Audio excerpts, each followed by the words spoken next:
شروع اللہ کے نام سے اور کروڑہا درود و سلام محمد عربی صلی اللہ علیہ وسلم اور ان کی آل پر۔ میں ہوں ڈاکٹر رؤف رانا اور آپ میرا یوٹیوب چینل دیکھ رہے ہیں۔ آج کی اس ویڈیو میں ہم ڈسکس کریں گے الکیرس ٹیبلٹ کے بارے میں۔ الکیرس ایک پین کلر دوا ہے جو درد کی کیفیت کو کم کرنے کے لیے استعمال کی جاتی ہے۔ یہ ایک نان اسٹیرائڈل اینٹی انفلیمیٹری ڈرگ ہے، یعنی کہ یہ اسٹیرائڈ تو نہیں ہے لیکن پھر بھی درد کی اور سوزش کی کیفیت کو کم کرتی ہے۔ یہ سوزش پیدا کرنے والے جو میڈیٹر ہے اس کو انہیبٹ کرتی ہے، اس طرح جسم کے اندر سوزش کو کم کرتی ہے۔ اس لیے یہ ایسے مریضوں کو استعمال کروائی جاتی ہے جن میں جوڑوں میں سوزش ہو اور اس جوڑوں میں سوزش کی وجہ سے ان میں جوڑوں کا درد ہو، ان میں اس دوا کا استعمال کروایا جاتا ہے اور بہت ہی فائدہ مند ہوتا ہے۔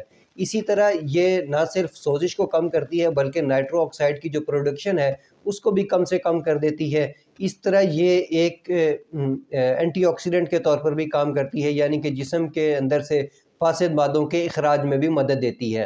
اب ہم بات کرتے ہیں کس کس کنڈیشن میں اس دوا کا استعمال کروایا جاتا ہے۔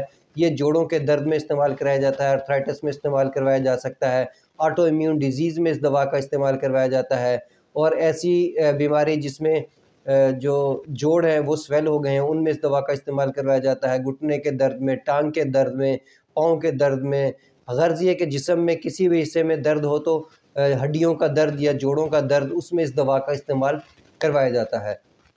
اس کی جو اگر ہم ڈوز کی بات کریں تو یہ 200 mg اور 100 mg میں اویلیبل ہوتی ہے۔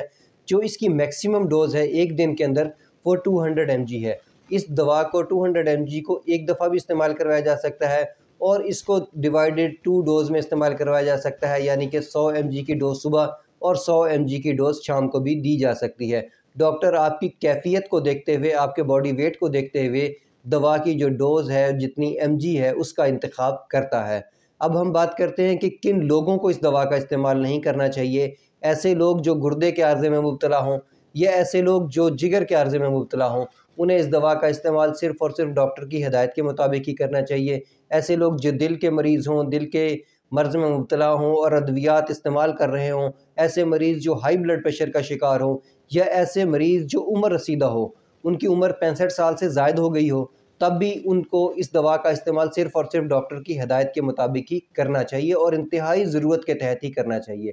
اب ہم بات کرتے ہیں کن ادویات کے ساتھ اس کا استعمال نہیں کیا جا سکتا۔ نمبر 1 پہ آتا ہے ایسپرین، جس کے اندر ڈسپرین ہے، لوپرین ہے، یا لوپلیٹ پلس بھی کہہ سکتے ہیں کیونکہ اس کے اندر بھی ایسپرین کا کمبینیشن ہوتا ہے۔